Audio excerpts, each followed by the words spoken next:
spectacular. Time magazine called him the #1 money manager in America, and Fortune said he is the most successful in his field in the 1980s, a superstar investor.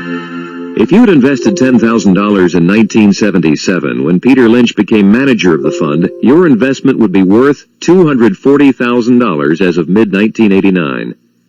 In this program, a Simon & Schuster presentation, Peter Lynch explains how individual investors can learn about potentially successful companies long before the Wall Street analysts do.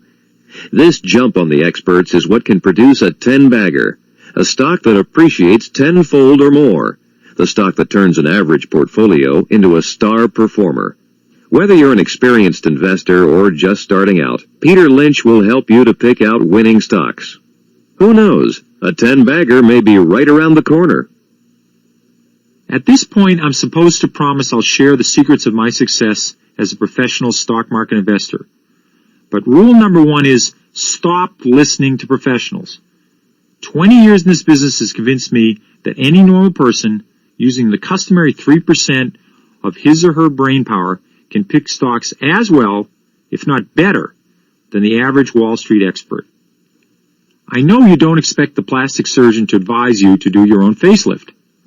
You don't want the plumber to tell you to install your own hot water tank. But this isn't surgery or plumbing. This is investing, where the smart money isn't so smart and the dumb money isn't so dumb. Dumb money is only dumb when it listens to the smart money. The amateur investor has many built-in advantages that can result in outperforming the experts. When you pick your own stocks, you should outperform the experts. Otherwise, why bother? Once you've decided to invest individually, try going it alone. This means ignoring the hot tips, recommendations from brokerage houses, and the latest can't-miss suggestion from your favorite newsletter. It also means you should ignore the stocks you hear Peter Lynch or some similar authority is buying. You've got better sources than Peter Lynch, and they're all around you. What makes your sources so good is that you can keep tabs on them. You can pick spectacular performers from your place of business or out of your neighborhood shopping mall long before Wall Street will find them. It's impossible to be a credit card-carrying American consumer while having done a lot of fundamental analysis on dozens of companies. This is where you'll find the 10-baggers. I've seen it happen over and over from my perch at Fidelity. In the language of Wall Street, a 10-bagger is a stock in which you've made 10 times your money. I suspect this technical term has been borrowed from baseball, which goes up to a 4-bagger or a home run. In my business, a 4-bagger is nice, but a 10-bagger is a whole lot better. You might assume it's the sophisticated gossip that experts hear around Quotron machines which give us our best investment ideas. But I stumble onto the potential big winners in extracurricular situations, the same way you can. For instance, I was impressed with the Taco Bell burrito on a trip to California. Somebody at the rival Holiday Inn told me about Laquinta motor inns. My family and friends drive Volvos. My kids had an Apple computer at home, and then the systems manager bought several for our office. I loved the coffee at Dunkin' Donuts. My wife recommended the revamped Pier 1 Imports. In fact, Carolyn is one of my best sources. She's the one who discovered Legs. Legs is the perfect example of the power of common knowledge. It turned out to be one of the most successful consumer products of the 70s.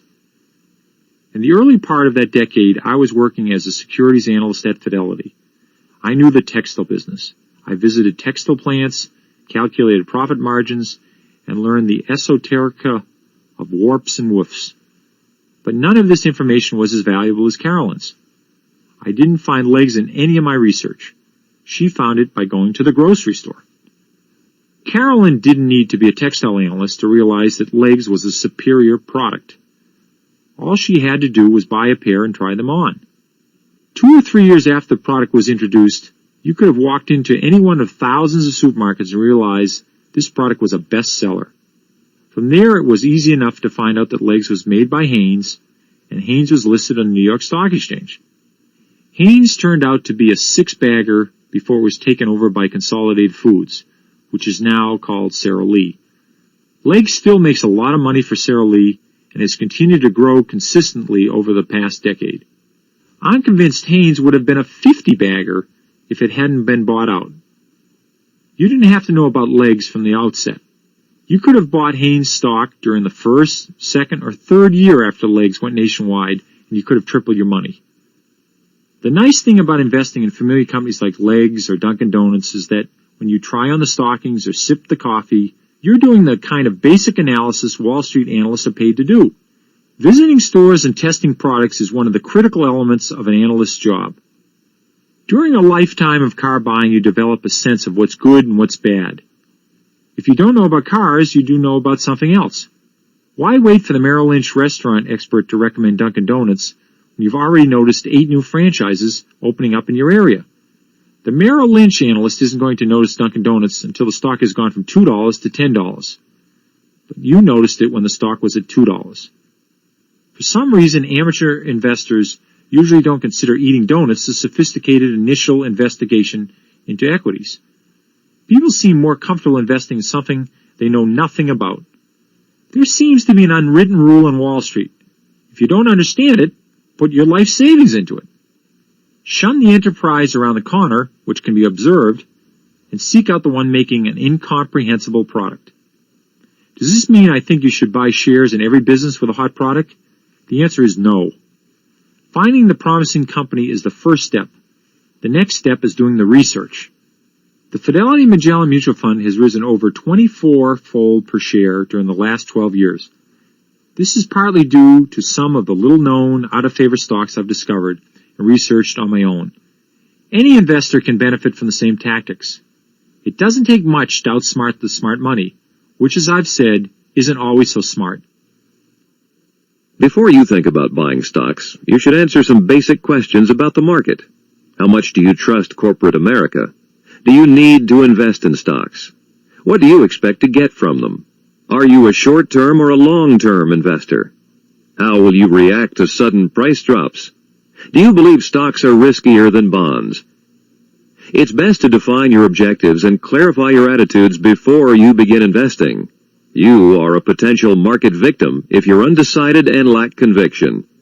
Personal preparation is as important as research when it comes to separating the successful stock picker from the chronic loser. In this section called Preparing to Invest, Peter Lynch will tell you what you're up against and how you can best ensure your own success.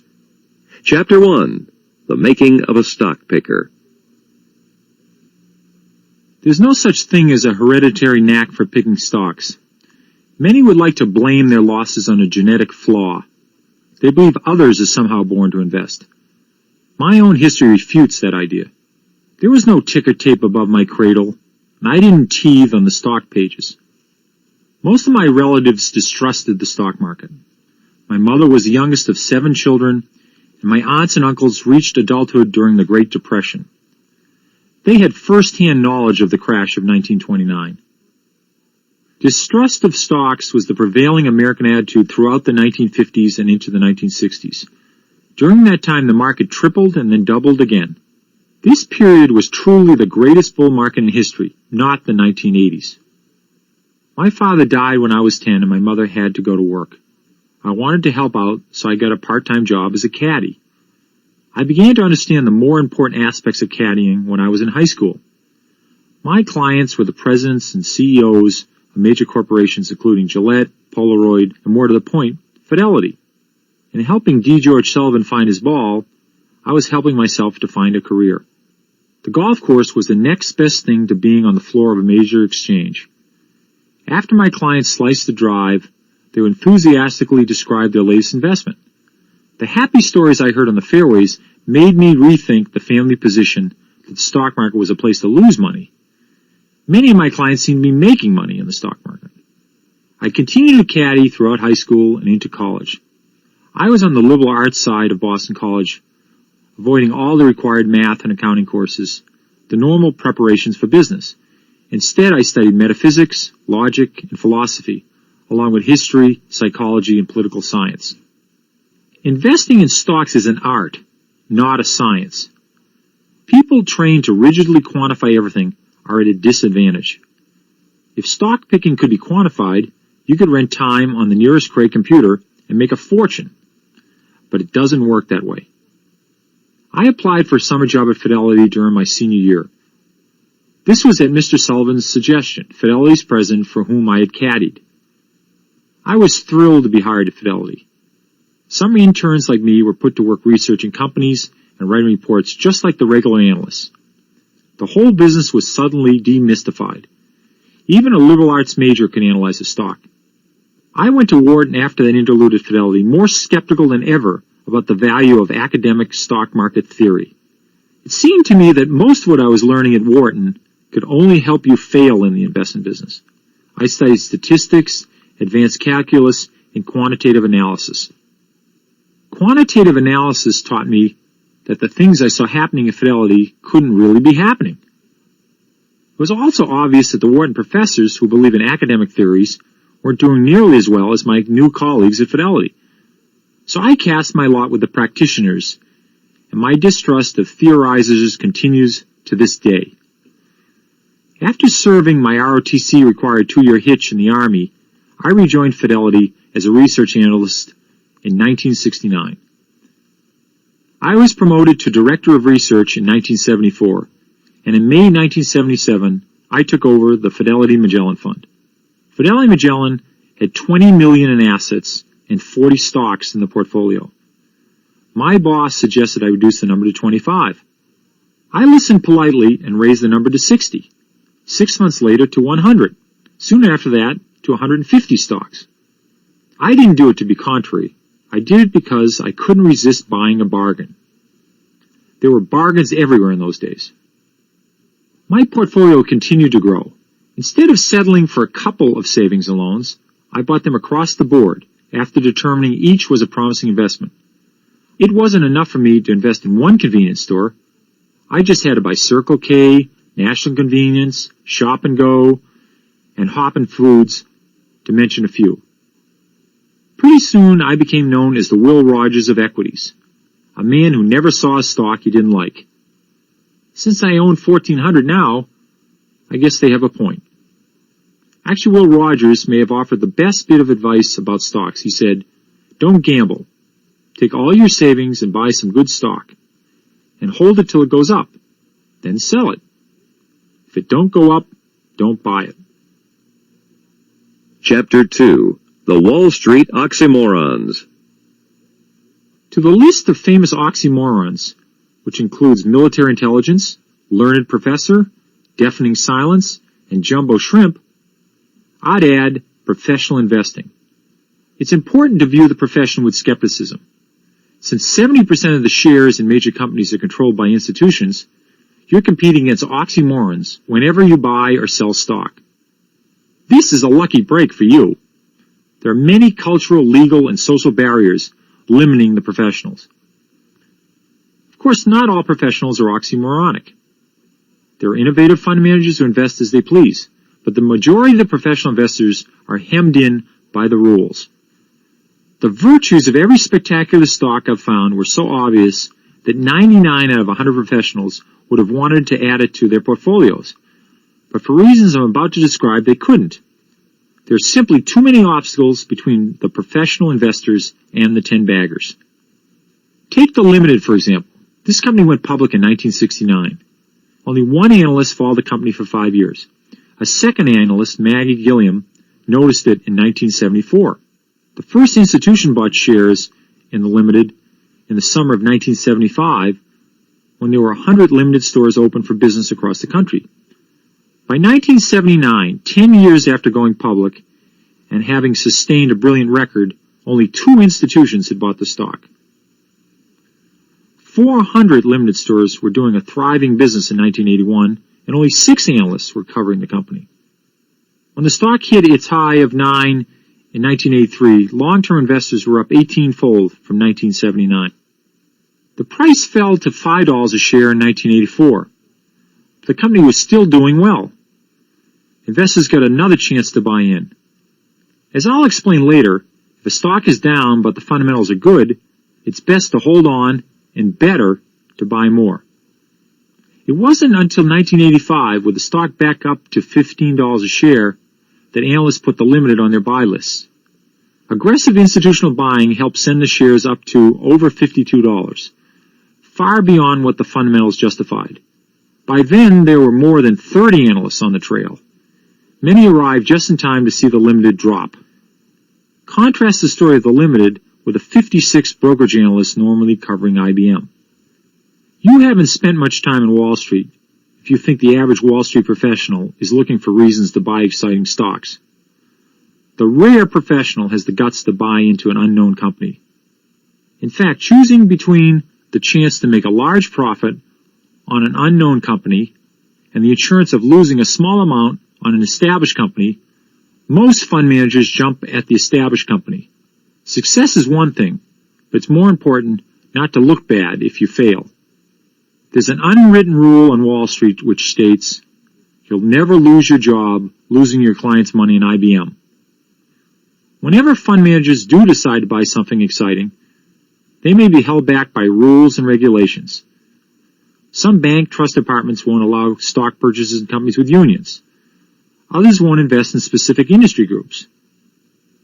It's the Securities and Exchange Commission making up the rules if it's not the mutual fund. For instance, the SEC says a mutual fund like Fidelity Magellan cannot own more than 10% of the shares in any company.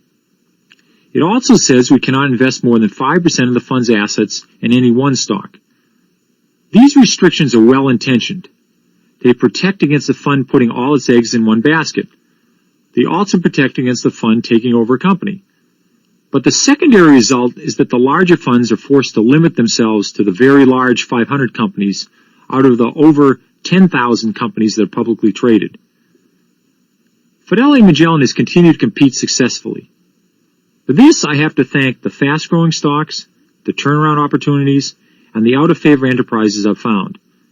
The stocks I try to buy are the very stocks traditional fund managers try to overlook.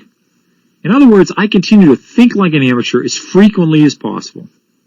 An individual investor doesn't have to operate like an institution. You've got an edge already. The 10 baggers come from beyond the boundaries of what's accepted on Wall Street. Great opportunities can be found in your neighborhood or workplace. Better yet, you can find them months or even years before the news reaches the professionals. Then again, maybe you shouldn't have anything to do with the stock market at all. This is an issue worth discussing, because the stock market demands conviction as surely as it victimizes the unconvinced. Chapter 3. Is this gambling or what? Many investors took refuge in bonds after the October 1987 crash. The issue of stocks versus bonds should be resolved up front, or it will come up at frantic moments, like when the stock market is dropping. Investing in bonds, money markets, or CDs are forms of investing in debt, for which one is paid interest. Traditionally, bonds were sold in large denominations, too large for the small investor. Bond funds were eventually invented. This made it possible for regular people to invest in debt along with the tycoons. Later, the money market fund liberated former passbook savers from the captivity of the banks. It's one thing to prefer stocks to a stodgy savings account yielding 5% forever. It's quite another to prefer them to a money market where the yields rise immediately if the interest rates go up. Stocks have paid off about 30 times better than Treasury bills, in spite of crashes, depressions, wars, and recessions. There's a logical explanation for this. In stocks, you've got the company's growth on your side. You're a partner in a prosperous business. In bonds, you're nothing more than the nearest source of spare change. When you lend money to somebody, the best you can hope for is to get it back, plus interest. Unless you're a professional specializing in troubled companies and bankruptcies, the average person will never get a 10-bagger in a bond.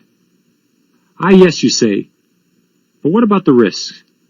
Aren't stocks riskier than bonds? Of course stocks are risky. Nowhere is it written that stocks owe you anything. Even blue-chip stocks held long-term can be risky. The point is, fortunes change. There's no assurance major companies won't become minor. There's no such thing as a can't-miss blue chip. Buy the right stocks at the wrong price at the wrong time, and you'll suffer great losses. Frankly, there is no way to separate investing from gambling when dealing with stocks and bonds. There is no absolute division between safe and risky places to store money. In the late 1920s, common stocks were finally considered prudent investments. This was exactly when the overvalued market made buying stocks more of a wager than an investment. Stocks have been embraced as investments or dismissed as gambles in circular fashion, usually at the wrong times. Remember, stocks are most likely to be accepted as prudent at the moment they are not. Once the risk is accepted, we can begin to separate gambling from investing by the skill and dedication of the participant. To the stock picker who rushes in and out of equities, an investment in stocks is no more reliable than betting on the prettiest horse. To me, an investment is simply a gamble in which you've managed to tilt the odds in your favor. It doesn't matter whether it's Atlantic City or the stock market. You can learn which companies are likely to grow and prosper by asking a few questions. Although you can never be certain what will happen, each new occurrence, such as a jump in earnings, will indicate your likelihood of success. People who succeed in the stock market accept periodic losses and unexpected occurrences. Calamitous drops don't scare them out of the game. If they've done the proper homework before investing in a company and suddenly it deteriorates, they accept it and look for the next company. They realize the stock market is not a pure science. If 7 out of 10 of my stocks perform as expected, I'm delighted. If 6 out of 10 of my stocks perform as expected, I'm thankful. Remember, 6 out of 10 is all it takes to produce an enviable record on Wall Street. If one invests $1,000 in a stock and he or she is wrong, all you can lose is $1,000. But if you're right, you can make $10,000, $20,000, or $30,000 over a long period of time. Clearly, the stock market can be a gamble worth taking, as long as you know how to play the game. Chapter 4. Passing the Mirror Test. If you find a stock that's a good investment, it doesn't mean you ought to own it. There's no point going any further until you've looked into the mirror. You should ask yourself 3 questions before you buy a share of anything. First, do I own a house? Second, do I need the money? And third, do I have the personal qualities that will bring me success in stocks? Whether stocks make good or bad investments depends more on your responses to these questions than anything you will ever read in the Wall Street Journal.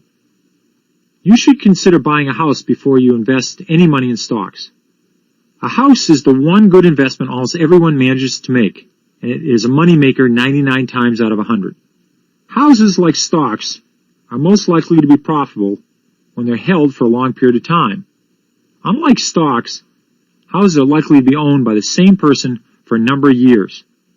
You're a good investor in houses because you know how to poke around from the attic to the basement asking questions. Before you make an offer on a house, you hire experts to search for termites, roof leaks, dry rot, rusty pipes, faulty wiring, and cracks in the foundation. It's no wonder people make money in the real estate market and lose money in the stock market. They spend months choosing their houses and only minutes choosing their stocks. This brings us to the second question. Do I need the money? Review your budget before you buy stocks. For instance, if you're going to pay for a child's college education in a few years, don't put that money into stocks. In this instance, even buying blue chip stocks is too risky to consider. These stocks are relatively predictable over 10 to 20 years.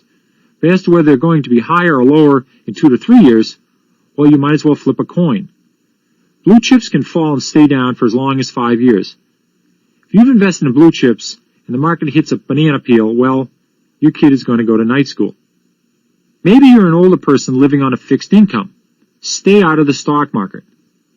There are lots of complicated formulas to figure out what percentage of your assets should be put into stocks, but mine is simple. It's the same for Wall Street as it is for the racetrack. Only invest what you could afford to lose without that loss having any effect on your daily life in the foreseeable future. The Third question is the most important of the three. The list of personal qualities necessary for success include patience, self-reliance, common sense, open-mindedness, detachment, persistence, humility, flexibility, a willingness to do independent research, an equal willingness to admit to mistakes, and the ability to ignore general panic. Finally, it's crucial to be able to resist your human nature and your gut feelings. It's the rare investor who doesn't secretly harbor the conviction that he or she has the knack for predicting stock prices. It's uncanny how often we feel most strongly that stocks are going up when the opposite occurs. It's not that investors and their advisors are chronically stupid or unperceptive. It is that by the time the signal is received, the message may have changed. When enough positive financial news filters down, so investors feel confident about the short-term prospect, the economy is about to be hammered. The trick is to discipline yourself to ignore your gut feelings. Stand by your stocks as long as the fundamental story of the company hasn't changed. If you can't, your only hope for increasing your net worth may be to adopt J. Paul Getty's surefire formula for financial success. Rise early, work hard, strike oil.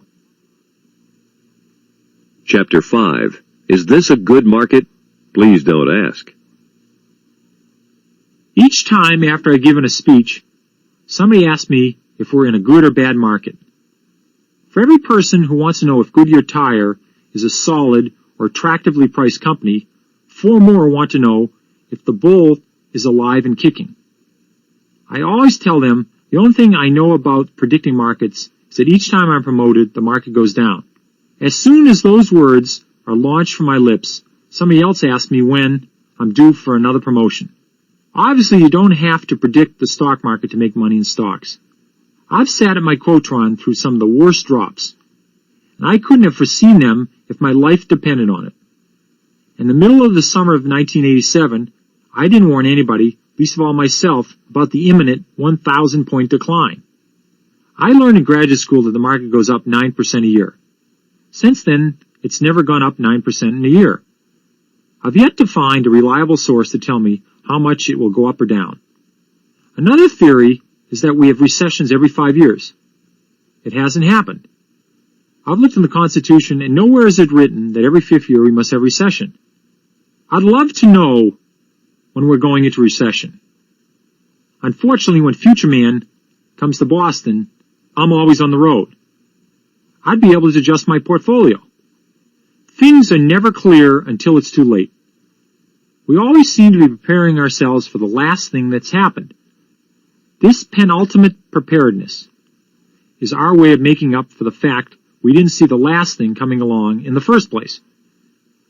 People began to worry the market was going to crash the day after the market crashed on October 19, 1987.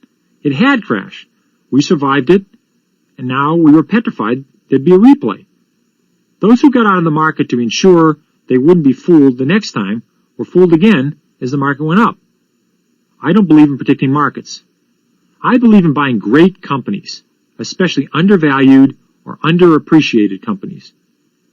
It doesn't matter where the Dow Jones Industrials average is. The market ought to be irrelevant. If I could convince you of this one thing, I feel this tape has done its job.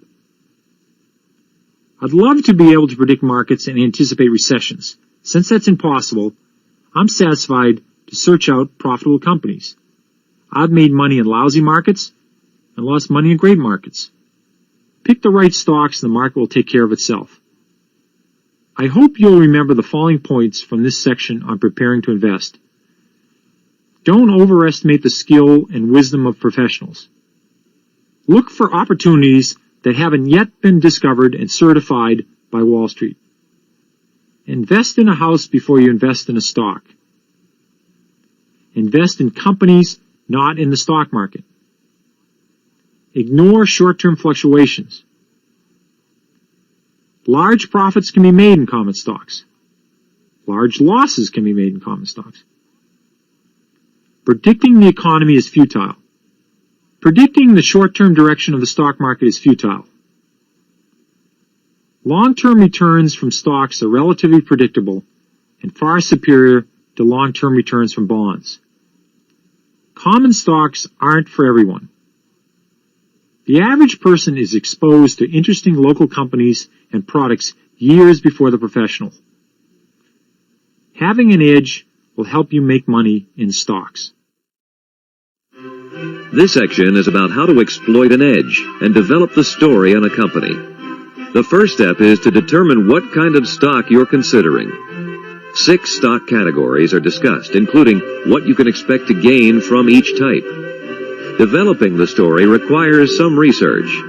The importance of earnings to the eventual success or failure of a stock, how to monitor a company's progress, and how to evaluate the price-to-earnings ratio are elements of the story. Peter Lynch tells you how to develop the story and pick out the winners. Chapter 6. Stalking the 10-bagger. The best place to look for a 10-bagger is close to home. The shopping mall and wherever you work are good places to begin. 10-baggers like Dunkin' Donuts and The Limited were apparent at hundreds of locations across the country. The women shopping at the local New Limited outlet had a chance to see the opportunity, research the company, and buy the stock long before Wall Street got its first clue. The average person comes across 2 or 3 likely prospects each year. All along the retail and wholesale chains, people who make things, sell things, clean things, or analyze things encounter stock-picking opportunities. Do you receive a paycheck?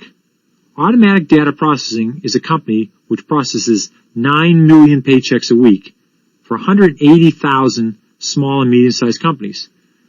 This was one of the all-time great stock buying opportunities. The company went public in 1961 and has increased earnings every year. Automatic Data Processing sounds like the sort of high-tech enterprise I advise against, but it's not a computer company. It uses computers to process paychecks. Users of technologies are beneficiaries of high-tech. As competition drives down computer prices, firms like Automatic Data Processing can buy cheaper equipment. This reduces their operating expenses and leads to greater profits. Who had an edge on Automatic Data Processing? The officers and employees of the 180,000 client firms could have known about its success. In fact, can't think of an equivalent opportunity in your life? Let's say you're retired. You live 10 miles from the nearest traffic light, grow your own food, and don't have a television set. One day you have to go to the doctor because the country life has given you ulcers. This is the perfect introduction to SmithKline Beckman, the makers of Tagamet. Hundreds of doctors, thousands of patients, and millions of friends and relatives of patients heard about the wonder drug Tagamet. Pharmacists dispensing the pills and delivery boys delivering prescriptions also heard about the drug. Tagamet was a boon for the afflicted and a bonanza for the investor. These users and prescribers had a big lead on Wall Street. No doubt some of the oxymorons on Wall Street suffered from ulcers themselves, but SmithKline must not have been on their buy lists. From 1974 to 1976, the testing period for the drug, the price climbed from around $4 to $7. The stock sold for $11 in 1977 when the government approved Tagamet. From there it shot up to $72 a share. Many people invest in the stock market in a manner similar to playing poker without looking at your cards. The edge is especially helpful when it comes to deciding when to buy shares in established companies. Let's say you own a Goodyear tire store. After 3 years of slow sales, you suddenly can't keep up with new orders. This is a strong signal to you that Goodyear may be on the rise as a stock. You already know Goodyear's new high-performance tire is the best in the market. You should call your broker and ask for the latest background information on the tire company.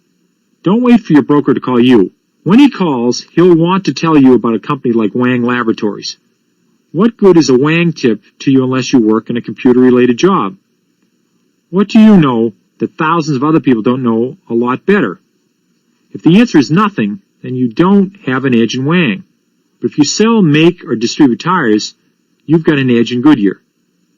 I could go on for the rest of this tape about the advantages of knowing the industry you are involved in. On top of that, there's the consumer's edge. Whichever edge applies to you can help you to develop your own stock detection system outside the Wall Street channels. Remember, if you wait to hear it from Wall Street, you'll get the news late. Chapter 7. I've got it. I've got it. What is it? However a stock has come to your attention, the discovery is not a buy signal. Just because Dunkin' Donuts is always crowded doesn't mean you should buy the stock. Not yet. What you've got so far is a lead to a story that must be developed. You should treat this lead as if it were an anonymous tip left mysteriously in your mailbox. Developing the story is not difficult. It only takes a couple of hours. This homework phase is as important to your success in stocks as your previous vow to ignore short-term market gyrations. It is possible to make money in stocks occasionally without doing any of the research, but why take unnecessary chances? Remember, investing without research is like playing stud poker and never looking at the cards. Procter & Gamble is a good example of why you need to develop the story. Procter & Gamble makes Pampers. Pampers, like Legs, was one of the most profitable new products of the 1970s. Should you have rushed out to buy the stock on the strength of Pampers? No, not if you had begun to develop the story. In 5 minutes, you would have noticed that Procter & Gamble is a huge company. Pampers sales amount to a small part of the company's total earnings. Pampers made some difference to Procter & Gamble, but it was nothing like Legs did for a smaller company, Hanes. If you're considering a stock on the strength of a specific product, the first thing to find out is, what effect will the success of the product have on the company's bottom line? The size of a company has a great deal to do with what you can expect to get out of the stock. Specific products aside, big companies don't have big stock moves. You'll get your biggest moves in smaller companies. The first thing I do is establish the size of the company in relation to others in the industry. Then I place it into one of 6 general categories: slow grower, stalwart, fast grower, cyclical, asset play, or turnaround. These 6 categories cover all of the useful distinctions any investor has to make. Slow growers are usually large, mature companies. They are expected to grow slightly faster than the gross national product. You won't find a lot of 2 to 4% growers in my portfolio, because if companies aren't going anywhere fast, neither will the price of their stocks. Stalwarts are companies like Coca-Cola, Bristol-Myers, Procter & Gamble, and Colgate-Palmolive. These multi-billion-dollar hulks are not agile climbers, but they're faster than slow growers. When you traffic in stalwarts, you're going to expect a 10 to 12% annual growth in earnings. In the market we've had since 1980, the stalwarts have been good, but not spectacular performers. If you own a stalwart like Colgate-Palmolive, and the stock's gone up 50% in a year or two, you ought to figure that's enough and think about selling. I always keep some stalwarts in my portfolio because they offer pretty good protection during recessions. Bristol-Myers went sideways during the 1981-82 period when the stock market fell apart. The fast growers are among my favorite investments. These are small, aggressive, new enterprises that grow at 20 to 25% a year. This is the land of the 10 to 100 baggers. Fast growers are high-risk investments, particularly the stocks of the younger companies, which tend to be overzealous and underfinanced. An underfinanced company with headaches usually winds up in Chapter 11. Fast growers are big winners in the stock market. I look for the ones with good balance sheets making substantial profits. The trick is figuring out when they'll stop growing. A cyclical is a company whose sales and profits rise and fall with changes in the economy. In a growth industry, business keeps expanding. In a cyclical industry, it repeatedly expands and contracts. Autos, airlines, tire companies, steel companies, and chemical companies are cyclicals. They flourish when we're coming out of a recession and into a vigorous economy. The stock prices tend to rise much faster than the prices of the stalwarts. The cyclicals suffer when the economy is going the other way. You can lose more than 50% of your investment very quickly if you buy cyclicals in the wrong part of the economic cycle. Cyclicals are often lumped together with the trusty stalwarts because most are large, well-known companies. Since Ford is a blue chip, one might assume it will behave like Bristol-Myers, another blue chip. It doesn't. The common stock of Ford fluctuates wildly as the company loses billions of dollars in recessions and makes billions during periods of economic growth. Bristol-Myers' earnings will not go down in a recession. Ford's earnings could disappear. It's important to know that owning Ford is very different from owning Bristol-Myers. Turnaround candidates are battered companies. They aren't slow growers. They are no growers. They aren't cyclicals. They rebound. In fact, these companies may already be bankrupt. Turnaround companies are potential fatalities, like Chrysler. Chrysler was a cyclical that went so far down, people thought it would never come back up. Turnaround stocks can make up lost ground very quickly, as Chrysler has proven. An asset play is a company sitting on something valuable that you know about, but Wall Street is overlooked. The asset may be simple, like a pile of cash. Sometimes it's real estate. Pebble Beach was a great asset play. At the end of 1976, this stock was selling for $14.50 per share. There are 1.7 million shares outstanding, so the company was valued at only $25 million. Less than 3 years later, 20th Century Fox bought out Pebble Beach for $72 million, or $42.50 per share. After buying the company, 20th Century turned around and sold Pebble Beach's gravel pit, one of the company's many assets, for over $30 million. In other words, the gravel pit alone was worth more than what investors paid for the whole company in 1976. Companies don't stay in the same category forever. Fast growers lead exciting lives and then burn out. Sooner or later, they exhaust themselves and become slow growers and stalwarts. Some companies fall into two categories at once. Some, like Disney, have been in every major category. Putting stocks into categories is the first step to developing the story. You'll know what the story is supposed to be after you've correctly identified the category. The next step is filling in the details so you can intelligently guess how the story will turn out. Chapter 8. The Perfect Stock. What a deal. Getting the story is a lot easier if you understand the company's business. I'd rather invest in pantyhose than in fiber optics. The simpler it is, the better I like it. You never find the perfect risk-free company, the kind of stock I dream about.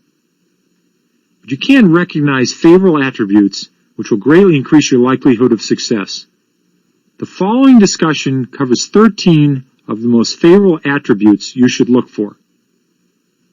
The first attribute is that the company name is dull, or even better, ridiculous. Automatic data processing is boring, but not quite as boring as Bob Evans Farms. But even Bob Evans Farms won't win the prize for the best name you could give a stock.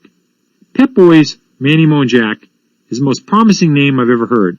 It's better than dull. It's ridiculous. Who wants to put money in a company that sounds like the Three Stooges? No Wall Street analyst in his right mind would recommend a stock called Pep Boys, Manny Mo and Jack. Unless, of course, Wall Street already realizes how profitable it is. By the time Wall Street knows about it, the price is already up tenfold. The second attribute is the company does something dull. I'd love to find a company with a boring name that also does something boring. Crown Cork and Seal makes cans and bottle caps. What's duller than that? A company that does boring things is almost as good as a company with a boring name. Both together is terrific. Both together will keep the oxymorons away. Ultimately, the good news will compel them to buy in, and that always pushes the stock price higher and higher. The third attribute is that the company does something disagreeable. What's better than boring? The answer is boring and disgusting. A company that does something that makes people shrug, retch, or turn away in disgust is ideal. Take Safety Clean, for example. Safety Clean provides gas stations with a machine that washes greasy auto parts. Gas stations gladly pay for the service. What analyst would want to write about this? What portfolio manager want to have Safety Clean on his buy list? Not many, which is precisely what's endearing about Safety Clean. The fourth attribute is that the company is a spin-off. Spin-offs of companies into separate freestanding entities often result in lucrative investments. Large parent companies do not want to spin off divisions just to watch them fail. A spin-off failure brings embarrassing publicity which reflects badly on the parent. Therefore, the spin-offs normally have strong balance sheets and are well prepared to succeed as independent entities. The greatest spin-offs of all were the Baby Bell companies created from the AT&T breakup. While the parent has been an uninspiring performer until recently, the average stock gain in the newly created companies was 114% from November 1983 to October 1988. When the dividends are added in, the return is more like 170%. This beats the total return of the market by more than twice. The fifth attribute is that institutions don't own it and the analysts don't follow it. If you find a stock with little or no institutional ownership, you've found a potential winner. Find a company no analyst has visited and you found a double winner. You can find these stocks in banks, savings and loans, and insurance companies.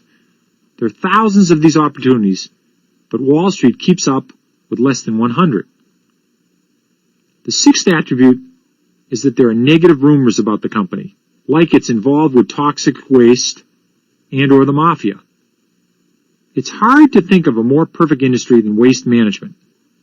Sewage and toxic waste dumps disturb people. Waste Management Inc., the largest company in the waste management industry, is a better prospect than Safety Clean because it has two unthinkable things going for it: the toxic waste industry itself and the mafia. Anybody who fantasizes that the mafia runs all the Italian restaurants, the newsstands, the dry cleaners, and the construction sites also thinks the mafia controls the garbage industry. This fantastic assertion was a great advantage to the earliest buyers of waste management stock. The shares were grossly underpriced relative to the actual opportunity. The seventh attribute is that there's something depressing about it. My all-time favorite in this category is Service Corp International, or SRV. Now, if there's anything Wall Street would rather ignore besides toxic waste, it's mortality. SRV does burials. SRV also pioneered the pre-need funeral policy. This is a popular layaway plan. It enables you to pay off your casket and funeral service now while you can afford it. SRV gets the money for its pre-need sales, and the cash continues to compound. This company was shunned by most professional investors. SRV executives had to beg the professionals to listen to their story. Here was the perfect opportunity. Everything was working. You could see it happening. The earnings kept increasing. There was rapid growth, almost no debt, and Wall Street turned the other way. The eighth attribute is that it's a company in a no-growth industry. Many people prefer to invest in a high-growth industry where there's a lot of sound and fury. Not me. I prefer to invest in no-growth industries like funerals. For every product in a hot industry, there are 1,000 recent graduates trying to figure out how to make it cheaper and better in Taiwan or Korea. This doesn't happen with bottle caps, oil drum retrieval, or funerals. In a no-growth industry, especially one that's boring and upsets people, there's no problem with competition. That gives you the leeway to continue to grow and gain market share. SRV already owns 5% of the nation's funeral homes, and there's nothing to stop it from owning 15%. The ninth attribute is that it's got a niche. I'd much rather own a local rock pit than 20th Century Fox. A movie company competes with other movie companies, while the rock pit has a niche. Owning a rock pit is very safe and very boring. But if you've got the only gravel pit in town, you've got a virtual monopoly. A rock pit is valuable because nobody can compete with it. The nearest rival owner may be 2 towns away. He's not going to haul his rocks into your territory because the trucking bills eat up his profit. I always look for niches. Drug and chemical companies have niches. Once a patent is approved, all the rival companies with their billions in research dollars can't invade the territory. They must invent a different drug, prove it is different, and then do 3 years of clinical trials before the government lets them sell it. The 10th attribute is that people have to keep buying the product. I'd rather invest in a company making drugs, soft drinks, razor blades, or cigarettes than a company that makes toys. Somebody can make a wonderful doll that every child must have, but every child only gets one. 8 months later, that doll is removed from the shelves to make room for the newest doll the children must have, manufactured by a different company. Why take chances on fickle purchases when there's so much steady business around? The 11th attribute is that a company is a user of technology. Why invest in a computer company that struggles to survive in an endless price war when you can invest in a company benefiting from the price war? Again, look at automatic data processing. As computers get cheaper, ADP can do its job cheaper. This results in an increase in profits. The 12th attribute is that the company insiders are buyers of the stock. There's no better tip-off to the probable success of a stock than that the people in the company are putting their own money into it. If you see someone with a $45,000 salary buying $10,000 worth of stock, you can be sure it's a meaningful vote of confidence. There's only one reason insiders buy. They think the stock price is undervalued and will eventually go up. The 13th attribute is the company is buying back shares. Buying back shares is the simplest and best way a company can reward its investors. If a company has faith in its own future, then why shouldn't it invest in it itself? Massive share buybacks occurred after the October 1987 market drop. This stabilized the market at the height of its panic. These buybacks reward investors over the long term. When a stock is bought by its company, it is taken out of circulation. The number of outstanding shares is reduced. This can have a magical effect on the earnings per share, which in turn has a magical effect on the stock price. If a company buys back half its shares and its overall earnings are constant, the earnings per share have doubled. Chapter 9. Stocks I'd Avoid. If I could avoid a single stock, it would be the hottest stock in the hottest industry. Hot stocks can go up fast. Usually they go way beyond any of the known indicators of value. Since there's nothing but thin air supporting them, they fall quickly. If you aren't clever at selling hot stocks, you'll watch your profits turn into losers. When the price falls, it falls fast. Remember what happened to disk drives? The experts said this industry would grow at 50% a year, and they were right, it did. But with 30 rival companies scrambling for the action, there were no profits. There's never been a hotter stock than Xerox in the 1960s. Copying was a fabulous industry, and Xerox had control of the entire process. In 1972, the analysts assumed Xerox would keep growing indefinitely. But the Japanese got into it, IBM got into it, and Eastman Kodak got into it. Soon there were over 20 firms making nice copy machines, and product prices collapsed. Xerox got frightened and bought several unrelated businesses it didn't know how to run. The stock lost 84% of its value. Contrast the poor stock performance of Xerox to that of Philip Morris.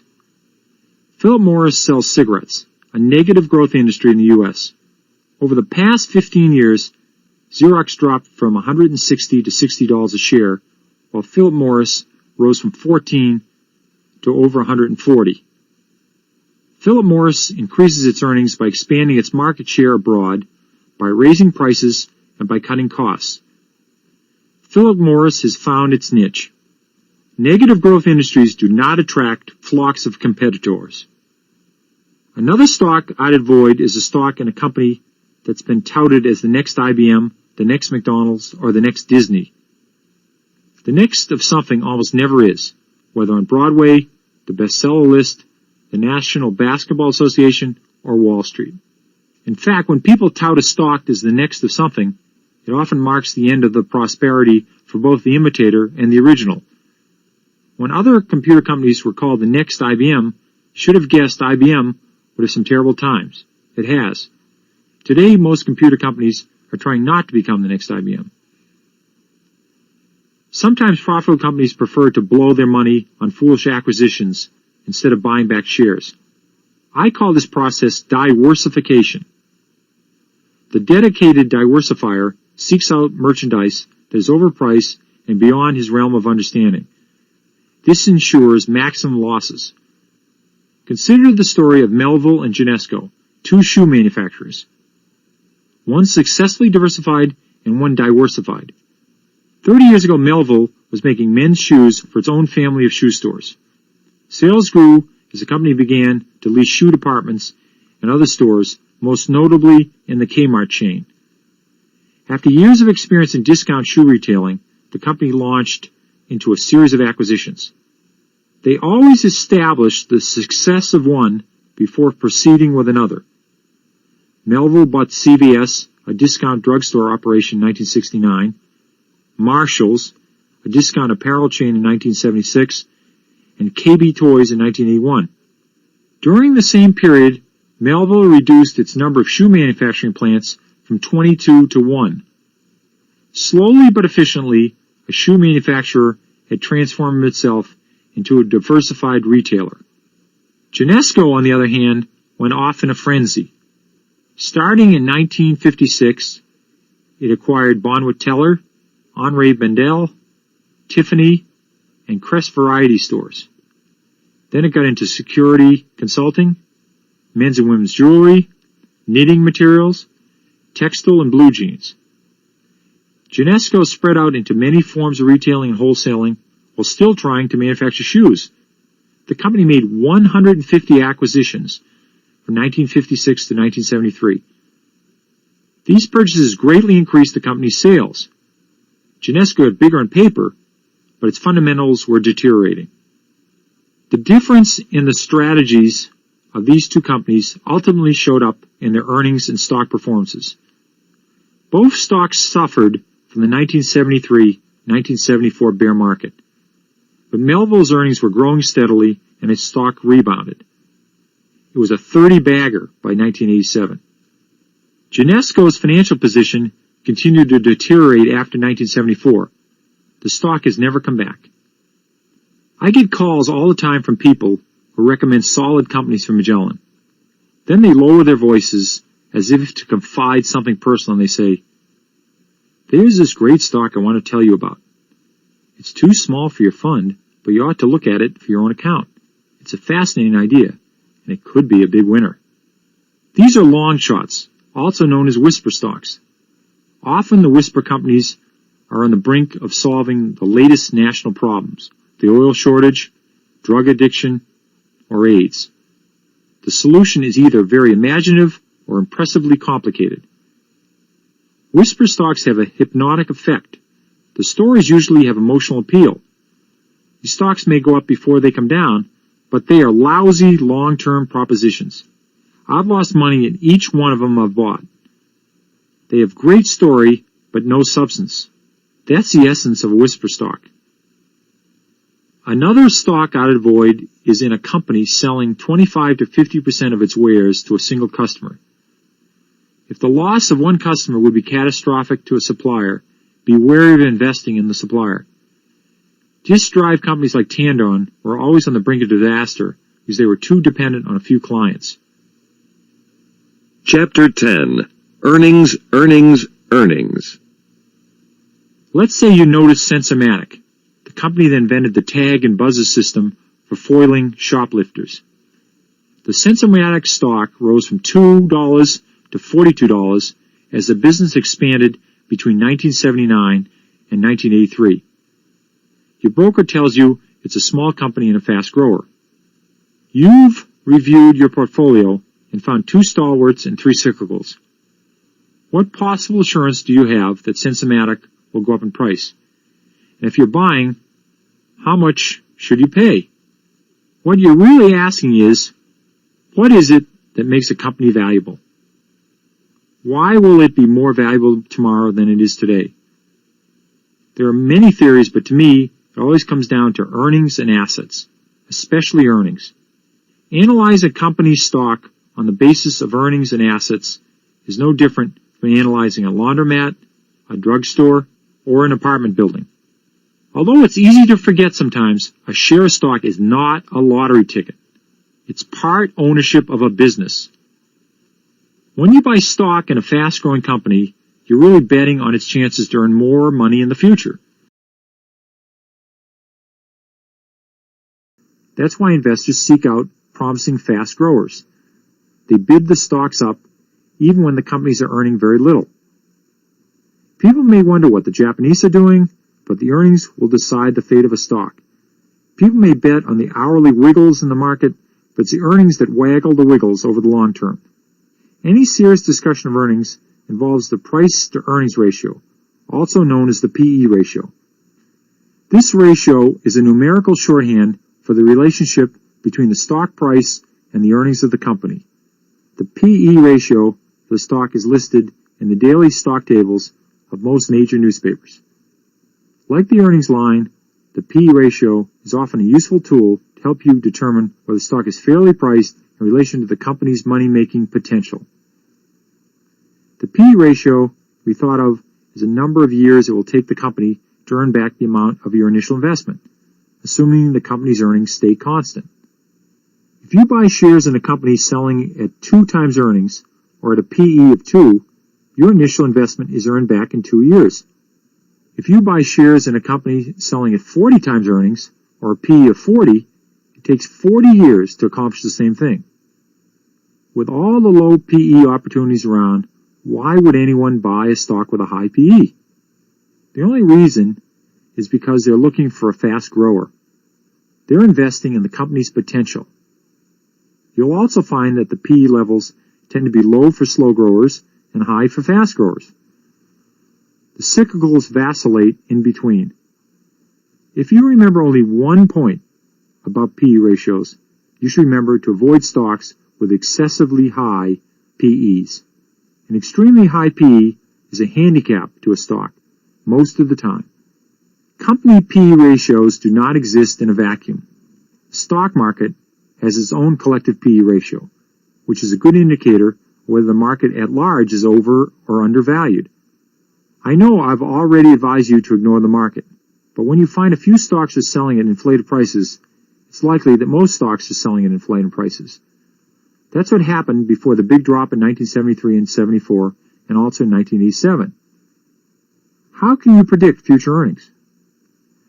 The best you can do with current earnings is make an educated guess as to whether a stock is fairly priced. If you do this much, you'll never overpay for Bristol-Myers, Coca-Cola, or McDonald's. However, what you'd really like to know is what's going to happen to earnings in the next month, year, or decade. Battalions of analysts and statisticians are launched against the questions of future growth and earnings. I'm not about to suggest that you can begin to predict earnings or growth in earnings successfully on your own. So you can't predict future earnings, but you can find out how a company plans to increase earnings. Then you can check periodically to see if the plans are working out. There are 5 basic ways a company can increase its earnings. They are reduce cost, raise prices, expand into new markets, sell more of its product in the old markets, and revitalize, close, or dispose of losing operations. These are the factors to investigate as you develop the story. If you have an edge, this is where it's going to be the most helpful. This is the end of Side 1B. On Side 2A, Peter Lynch continues his discussion on how to develop the story on a company and increase your chances to pick out winning stocks.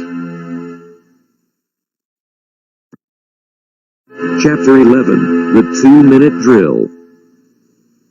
At this point, you should know whether you're dealing with a slow grower, a stalwart, a fast grower, a turnaround, an asset play, or a cyclical.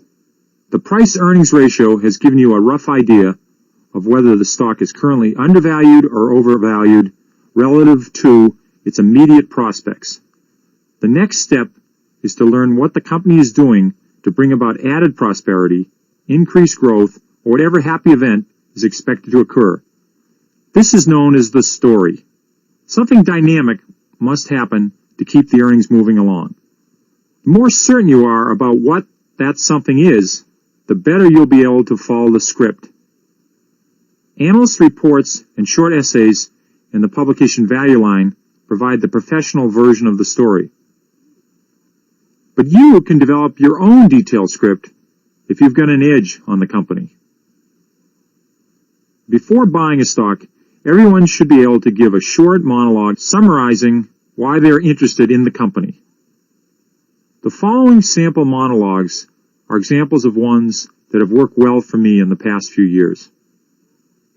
If it's a slow-growing company, you're probably in it for the dividend. The important elements of the script include: this company has increased its earnings every year for the last 10. It offers an attractive yield. It's never reduced or suspended a dividend.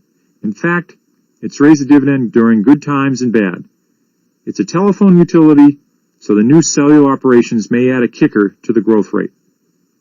If it's a cyclical company, your script revolves around business conditions, inventories, and prices.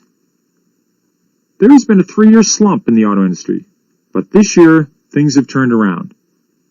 Car sales are up for the first time in recent memory. GM's new models are selling well. In the last 18 months, GM has closed 5 inefficient plants, cut 20% off labor costs, and earnings are about to turn sharply higher. If it's an asset play, what are the assets? How much are they worth?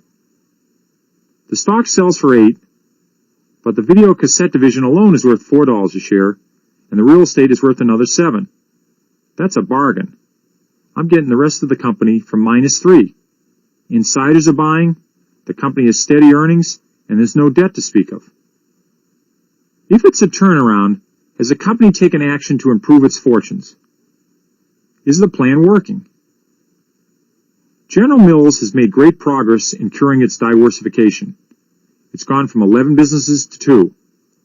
The company has sold Eddie Bauer, Talbot's, Kenner, and Parker Brothers for top dollar and has returned to what it knows best: restaurants and packaged foods. If it's a stalwart, the key issues are the P/E ratio, whether the stock has already had a recent run-up in price, and what, if anything, is happening to accelerate the growth rate. Coca-Cola is selling at the low end of its P/E range. The stock hasn't gone anywhere for 2 years, but the company has improved itself. Coca-Cola sold half its interest in Columbia Pictures to the public. Diet drinks have sped up the growth rate. Foreign sales are increasing. In the past few years, the company has bought out many of its independent bottlers. Coca-Cola has better control over distribution and domestic sales now. If it's a fast grower, where and how can it continue to grow fast? Laquinta is a motel chain that began in Texas and was very profitable. The company duplicated its successful formula in Arkansas and Louisiana. Last year, it added 20% more motel units than the year before. Earnings have increased every quarter. The company plans rapid future expansion, and its debt is not excessive. Motels are a low-growth, competitive industry, but Laquinta has found a niche. There's a long way to go before it has saturated the market. I often devote several hours to developing a script. Let me give you 2 examples. The first is a situation I checked out properly. That was Laquinta Motor Inns, which was a 15-bagger for me. In the second example, there was something I forgot to ask. That was Bildner's, a 15-bagger in reverse. The motel industry was due for a cyclical turnaround. I'd already invested in United Inns, the largest franchisee of Holiday Inns. During a telephone interview with the vice president at United Inns, I asked which company was Holiday Inn's most successful competitor.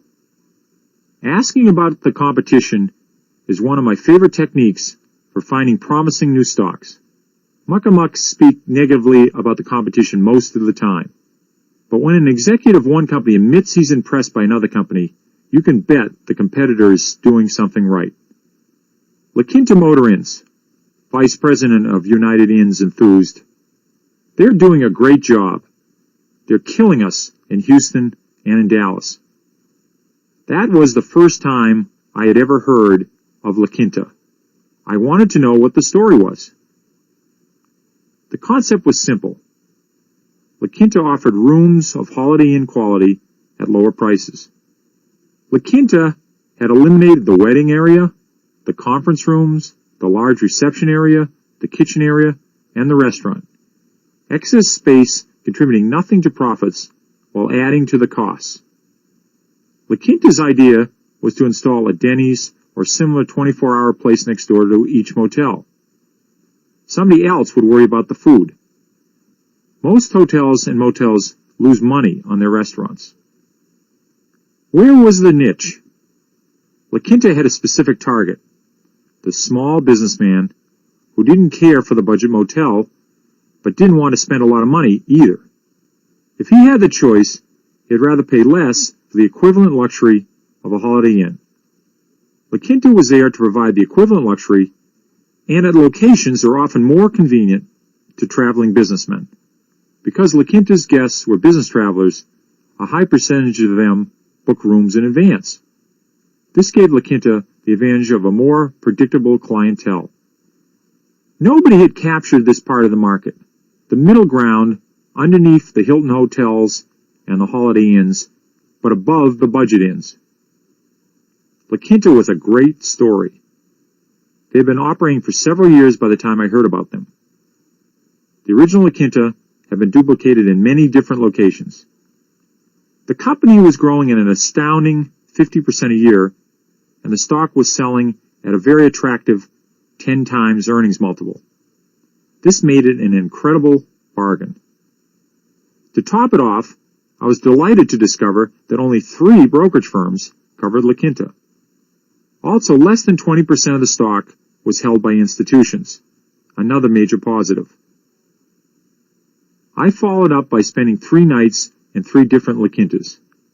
I was satisfied Laquinta was Holiday Inn's equal. I bought as much Laquinta as possible for the Magellan Fund. I made 11-fold on it over a 5-year period before it suffered a turndown. I made 2 major mistakes with J. Bildner & Sons. Bildner's is a specialty food store located across the street from my Boston office. It sells gourmet sandwiches and prepared hot foods. Bildner's is a cross between a convenience store and a 3-star restaurant. I had first-hand information that they had the best bread and the best sandwiches in Boston. That was my edge. Bildner's was going public to raise money so it could expand into other locations. The company had carved out a niche, the millions of white-collar types who won't eat microwave sandwiches and who also refuse to cook. I researched the operation by wandering into the store across the street. It was clean, efficient, full of satisfied customers, and a fabulous moneymaker. From the prospectus of the stock offering, I learned that Bildner's wasn't going to burden itself with excessive bank debt. This was a plus. Without further investigation, I bought Bildner's at the initial offering price of $13 in September 1986. Soon after the sale of stock, Bildner's opened 2 outlets and a couple of Boston department stores. They flopped. Then it opened 3 new outlets in mid-Manhattan. They were killed by the delis. It continued to expand into more distant cities. By quickly spending more than the proceeds from the public offering, Bildner's had financially overextended itself. 1 or 2 mistakes at a time might not have been so bad, but Bildner's suffered multiple simultaneous failures. I'm sure the company learned from these mistakes, but there was no second chance once the money ran out. The stock bottomed at 1/8 of a dollar. The management retreated to its original stores, including the one across from my office. I gradually unloaded my shares at losses ranging from 50 to 95%. The lesson here is if the prototype is in Texas, hold off buying until the company shows it can make money in Illinois? Does the idea work in some other place? That's the question I forgot to ask builders. Chapter 12. Getting the Facts. Fund managers have an advantage when it comes to getting the facts in a company. Companies will talk to us several times a week if we'd like. On the other hand, I can't imagine any useful information that the amateur investor can't get. All the pertinent facts are waiting to be picked up. Companies are required to tell nearly all in their prospectuses, quarterlies, and annual reports. Stockbrokers can be your information gatherers. They can provide the S&P reports, investment newsletters, annuals, quarterlies, and prospectuses, the Value Line Survey, and their firm's research. Let them get the data on the PE ratios, growth rates, insider buying, and institutional ownership. They'll be happy to do it once they realize you're serious. Professionals call companies all the time. Amateurs rarely think of it. The Investor Relations Office is a good place for you to get answers to specific questions. Prepare your questions before you call the company. Earnings are a good topic, but it's not proper etiquette to ask the company how much you're going to make, any more than it's proper for strangers to ask you for your annual salary. The accepted form of question is subtle. What are the Wall Street estimates on your company's earnings for the upcoming year is a better question. As you already know, future earnings are hard to predict. The companies themselves aren't sure how much they will earn. What you really want from investor relations is the company's reaction to whatever script you've been trying to develop. If you don't have a script, you can learn something by asking two general questions. What are the positives this year, and what are the negatives? In most cases, you'll hear something that confirms what you suspected, especially if you understand the business. But every so often, you'll learn something unexpected. Things are either better or worse than they appear. The unexpected can be very profitable if you're buying or selling stocks. When you call investor relations, you can have confidence the facts you get are correct. The adjectives, though, will vary widely. Different kinds of companies use different words to describe the same scene. It's important to remember, when looking at the same sky, people in mature industries see clouds, where people in immature industries see pie. Don't waste your time deciphering the corporate vocabulary. It's simpler to ignore all the adjectives. Wandering through stores and tasting things is one of my research strategies. Although it's not a substitute for asking the right questions, it's reassuring to personally check out the product. Before I bought Laquinta, I spent a few nights in the motor inns. I could have gotten the information from investor relations, but wouldn't have been the same thing as bouncing on their beds. It's no surprise that so many annual reports end up in the garbage can. The text on the glossy pages is understandable, but normally useless. The numbers in the back can sometimes seem incomprehensible and intimidating. But there's a way to get something out of an annual report. It only takes a few minutes. Consider the 1987 Ford Motor annual report. Turn directly to the consolidated balance sheet on the cheaper paper. The general rule with annual reports is, the cheaper the paper, the more valuable the information. The balance sheet lists the assets and the liabilities of the company. I look at the current assets column and take the cash figure and add that number to the marketable securities. The total is the company's overall cash position. Comparing the 1987 cash to the 1986 cash, also listed, I see Ford is socking away a lot of money. This is a sign of prosperity. Then I look at the other half of the balance sheet to the entry that says long-term debt. I see that the 1987 long-term debt has been greatly reduced from 1986. Debt reduction is another sign of prosperity. A balance sheet is improving when cash is increasing relative to debt. Subtracting the long-term debt from the total cash, I arrive at Ford's net cash position. The cash and cash assets greatly exceed the debt. When cash exceeds debt, it's very favorable. No matter what happens, Ford isn't going out of business. To keep it simple, ask your broker whether Ford is buying back shares, whether cash exceeds long-term debt, and how much cash there is per share. You can also get the numbers from the S&P reports or from Value Line. Value Line is easier to read than a balance sheet and a good place for an amateur to start.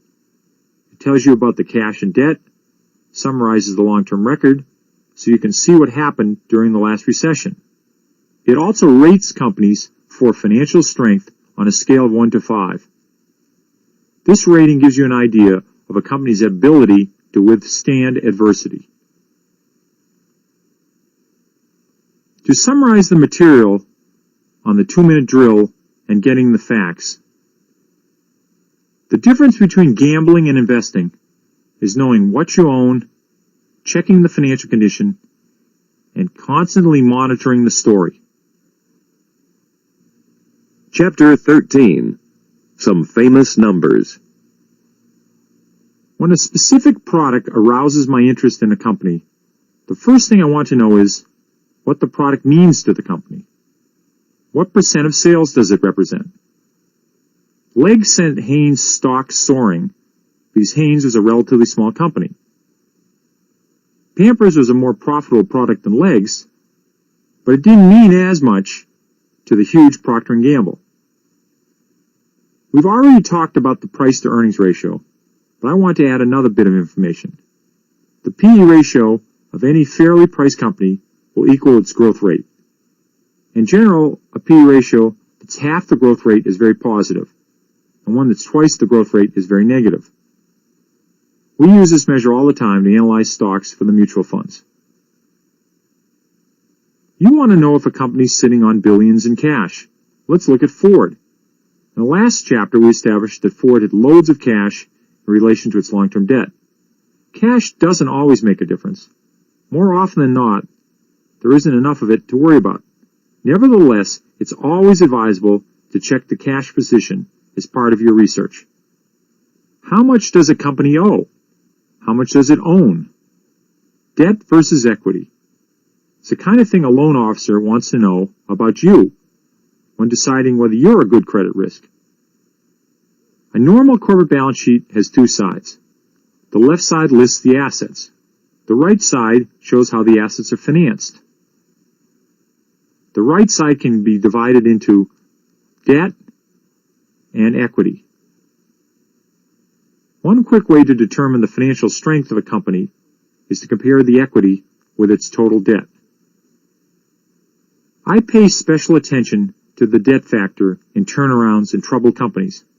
More than anything else, it's debt that determines which companies will survive and which will go bankrupt. Young companies with heavy debts are always at risk. It's also the kind of debt, as much as the actual amount, that separates the winners from the losers in a crisis. There's bank debt and there's funded debt. Bank debt is the worst kind from the investor's point of view because it's due on demand. It doesn't have to come from a bank. It can take the form of commercial paper, which is loaned from one company to another for a short period of time. The important thing to remember is that it's due very soon. Sometimes it's due on call. This means the lender can ask for his money back at the first sign of trouble. If the borrower can't pay back the money, it's off to Chapter 11. Funded debt, the best kind from the shareholder's point of view, can never be called in as long as the borrower continues to pay the interest. The principal may not be due for 15 to 30 years. Funded debt usually takes the form of regular corporate bonds with long maturities. Unlike banks, bondholders cannot demand immediate repayment of principal. Funded debt gives companies time to wiggle out of trouble. One of the important numbers to consider is the cash dividend. Stocks paying dividends are often favored over stocks that don't pay dividends by investors who want the extra income. But the real issue is how the dividend, or the lack of a dividend, affects the value of a company and its stock price over time. One strong argument in favor of companies that pay dividends is that companies that don't pay dividends have a history of blowing the money on diversifications. Another point in favor of dividend-paying stocks is that the presence of the dividend can keep the stock price from falling as far as it might if there is no dividend. A company with a long record of regularly raising the dividend is your best bet. Stocks like Kellogg and Ralston Purina have not eliminated or reduced dividends during the last 3 wars and 8 recessions. This is the kind of stock you want to own if you believe in dividends. Heavily indebted companies can never offer the same assurance as a company with little debt. An easy number to find is book value. You can find it everywhere. People often invest on the theory that if the book value is $20 a share and the stock sells for $10 a share, they're getting something for half price. But the flaw in this is that the stated book value may not reflect the actual value of the company. It often understates or overstates reality. For example, Penn Central had a book value of more than $60 a share when it went bankrupt. Overvalued assets on the left side of a balance sheet are especially treacherous when there's a lot of debt on the right. Let's say a company shows $400 million in assets and $300 million in debt. This results in a positive book value of $100 million. You know the debt part is a real number. But if the $400 million in assets will bring only $200 million in a bankruptcy sale, then the actual book value is a negative $100 million rather than a positive $100 million. The company is less than worthless. When you buy a stock for its book value, you must have a detailed understanding of what those values really are. At Penn Central, tunnels through mountains that hadn't been used for years were counted as assets. As often as book value overstates true worth, it can also understate true worth. This is where you find the greatest asset plays. There are many kinds of hidden assets. Sometimes companies own natural resources like land, oil, or precious metals. They may carry these assets on their books at a fraction of the true value. If a company has a large inventory of gold, they may carry it on the books at the original purchase price. As gold has risen sharply in the last 40 years, that's a hidden asset. Earlier I mentioned Pebble Beach, a great hidden asset play in real estate. Real estate plays like that are everywhere. Sometimes you'll find an oil company that's kept the inventory in the ground for 40 years at original cost. The oil alone is worth more than the current price of all the shares of the stock. Another important number to consider is the cash flow of a company. Cash flow is the amount of money a company takes in as a result of doing business. All companies take in cash, but some have to spend more than others to get it. Let's say Pig Iron Inc. sells out its entire inventory and makes $100 million. That's good. Then again, Pig Iron Inc. has to spend $80 million to keep the furnaces up to date. That's bad. If Pig Iron doesn't spend $80 million on furnace improvement, it loses business to more efficient competitors. Philip Morris doesn't have this problem. The cash that comes in doesn't have to struggle against the cash that goes out. It's simply easier for Philip Morris to earn money than it is for Pig Iron Inc. A lot of people use the cash flow numbers to evaluate stocks. If cash flow is mentioned as a reason to buy a stock, be sure it's free cash flow. Free cash flow is what's left over after the normal capital spending is deducted. Pig Iron Inc. will have a lot less free cash flow than Philip Morris. Annual reports include a detailed note on inventories in a footnote section to the balance sheet. Check to see if inventories are piling up. An inventory buildup is usually a bad sign. When inventories grow faster than sales, it's a red flag. There are 2 basic accounting methods used to compute the value of inventories, and one or the other is used in the annual report. They are Lifo and Fifo. As much as this sounds like a pair of poodles, Lifo stands for last in, first out, and Fifo stands for first in, first out. If a company bought gold 30 years ago for $40 an ounce, and yesterday they bought gold for $400 an ounce, and today they sell some gold for $450 an ounce, what is the profit? Under Lifo, it's $50 or $450 minus $400. And under Fifo, it's $410 or 450 minus 40. Under FIFO, the profit is $410, or over 8 times the $50 profit using LIFO accounting. Whichever method is used, it's possible to compare this year's LIFO or FIFO value to last year's LIFO or FIFO value. This way you can determine whether there's been an increase or decrease in the size of the inventory.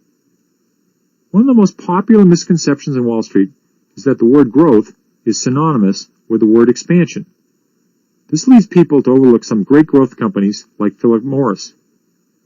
You wouldn't see it from the industry because U.S. cigarette consumption is growing at a negative annual rate of about minus 2%. Foreign smokers, however, have taken up where the U.S. smokers left off. But even the foreign sales don't account for Philip Morris's success. The key is that Philip Morris increases its earnings by lowering costs and raising prices. That's the only growth rate that really counts, earnings. Chapter 14. Rechecking the story. Rechecking the company's story every few months is a worthwhile habit. This may involve reading the latest value line or quarterly report. It can be researching the sales and earnings. Has the story changed? With fast grows especially, you'll have to ask, what will keep them growing? There are 3 phases to a growth company's life. The startup phase, when it works out the kinks in the business, the rapid expansion phase, when it moves into new markets, and the mature phase, also known as the saturation phase. This 3rd phase is when the company begins to prepare for the fact there's no easy way to continue expanding. The first phase is the riskiest for the investor because the success of the enterprise isn't established. The second phase is the safest, and it's when the shareholder normally makes most of his money. The company grows by duplicating its successful formula. The 3rd phase is the most problematic. This is when the company runs into its limitations. New methods must be developed to increase earnings. You want to determine whether the company seems to be moving from one phase into another as you recheck the story. If you look at automatic data processing, the paycheck processing company, you can see that they're beginning to approach saturation of the market. Automatic data processing is late in phase 2. When Cinematic was expanding its shoplifting detection system, the stock went from 2 to 40. Eventually it reached the limit. Very few new stores to approach. The company was unable to think of new ways to maintain its momentum. The stock fell from 42.5 in 1983 to a low of $5.05 in 1984. As you saw this time approaching, you needed to find out what the new plan was and whether it could succeed. When there's a Wendy's next to every McDonald's, the only way Wendy's will be able to grow will be by winning over McDonald's customers. Where can Anheuser-Busch grow if it has captured 40% of the beer drinking market? Sooner or later, Anheuser-Busch is going to slow down. At that time, the stock price and the P multiple will shrink accordingly. Chapter 15. The Final Checklist. All of this research takes a couple hours at most for each stock. The more you know, the better. But you don't have to call the company. You also don't have to study the annual report with the concentration of a Dead Sea Scroll scholar. Some of the important numbers apply to specific stock categories and can be ignored when you're looking at the others. The following is a checklist of things you want to know about stocks. Check the price-earnings ratio for every stock you consider. Is it high or low for this company and for similar companies in the same industry? Look into the percentage of institutional ownership. The lower the better. Find out whether insiders are buying and or the company is buying back its own shares. Both are positive signs. What is the record of earnings growth to date? Are the earnings sporadic or consistent? Is the company's balance sheet weak or strong? What is the debt-to-equity ratio? How is it rated for financial strength? What is the company's cash position? For slow growers, you should check to see if the dividends have always been paid and whether they are routinely raised. The stalwarts aren't likely to go out of business, so the key issue is price. The P/E ratio will tell you whether you're paying too much. What is the stalwart's long-term growth rate? If you're planning to hold a stock forever, you want to know how the company has fared during recessions and market declines. For cyclicals, keep tabs on inventories. Remember, if you know you're cyclical, you have an advantage in trying to time the cycles. With fast growers, investigate whether the product that's supposed to enrich the company is a major part of the company's business. Has the company duplicated its successes in more than one city or town, proving that expansion works? Check to see the company still has room to grow. Find out whether the stock's PE ratio is at or near the growth rate. How much of the stock is owned by institutions? With turnarounds, it's very important to know that the company can survive a raid by its creditors. How much cash does the company have? How much debt? What is the debt structure? How is the company supposed to be turning around? Has it rid itself of unprofitable divisions? What asset plays you want to know the value of the assets? Are there any hidden assets? I hope you remember the following pointers from this section on picking winners. Understand the nature of the companies you own and the specific reasons for holding the stock. You'll have a better idea of what to expect from your stocks after you put them into categories. The stock of big companies makes small moves. Those of small companies make big moves. Consider the size of a company if you expect it to profit from a specific product. Look for small companies that are already profitable and have proven their concept can be successfully cloned. Avoid hot stocks and hot industries. Distrust diversifications. They usually turn out to be diversifications. Take advantage of the valuable fundamental information from your job. It may not reach the professionals for months or years. Invest in simple companies that appear dull, mundane, out of favor, and haven't caught the fancy of Wall Street. Moderately fast growers, 20 to 25%, in non-growth industries are ideal investments. Look for companies with niches. When purchasing depressed stocks in troubled companies, seek out the ones with superior financial conditions. Avoid the ones with loads of bank debt. Carefully consider the price-to-earnings ratio. If the stock is grossly overpriced, even if everything else goes right, you won't make any money. Develop a storyline to follow as a way to monitor a company's progress. Look for companies that consistently buy back their own shares. Study the dividend record of a company over the years. Look for companies with little or no institutional ownership. Insider buying is a positive sign. Be patient. A watch stock never boils. Buying stocks based on stated book value alone is dangerous. Only real value counts. Invest at least as much time and effort in choosing a new stock as you would in choosing a new refrigerator. In this section called The Long-Term View, Peter Lynch talks about how to design a portfolio to maximize gain and minimize risk. He discusses when to buy and sell stocks and what to do when the market collapses. Some of the common misconceptions about why stocks rise and fall are examined. Peter Lynch explains the pitfalls of gambling on options, futures, and the shorting of stocks. He takes a look at the stock market today and talks about how some things have changed. Chapter 16, Designing a Portfolio. I've heard people say that they'd be satisfied with a 25 or 30% annual return from the stock market. Satisfied? At that rate, they'd soon own half the country. Even the tycoons of the 20s couldn't guarantee themselves 30% forever. That's when Wall Street was rigged in their favor. 9 to 10% return a year is the market average, and it's considered the generic long-term return for stocks. You can get 10% over time by investing in a no-load mutual fund that buys all 500 stocks in the S&P 500 index. This fund duplicates the average automatically. You can get a 9 to 10% return without doing any homework or spending any extra money. When you pick your own stocks, you ought to be getting a 12 to 15% return, compounded over time.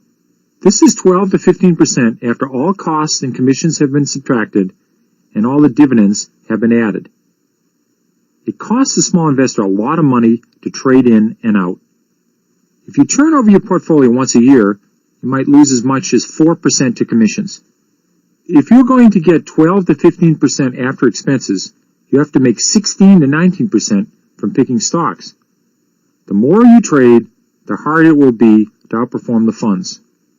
How do you design a portfolio to get that 12 to 15% return? In my view, it's best to own as many stocks as there are situations in which you've got an edge and in which you found an exciting prospect that passes the research tests. Maybe that will be a single stock, or maybe it's a dozen stocks. There's no point diversifying into unknown companies just for the sake of diversity. But that said, it isn't safe to own just one stock. The single stock you choose might be the victim of unforeseen circumstances in spite of your best efforts. Small portfolios should contain 3 to 10 stocks. There are a couple reasons for this. The first reason is that if you're looking for 10 baggers, the more stocks you own, the more likely one of yours will become a 10 bagger. The second reason is that the more stocks you own, the more flexibility you have to rotate funds between them. This is an important part of my strategy. Spreading your money among several stock categories is another way to minimize the risk. Beyond that, you might want to consider the following information. Slow growers are normally low risk, low gain. These stocks are usually priced accordingly. Stalwarts are low risk, moderate gain.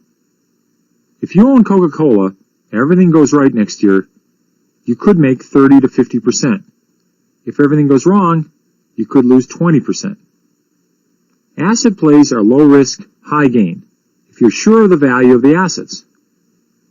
Cyclicals may be low risk and high gain, or high risk and low gain, depending how well you can anticipate the cycles.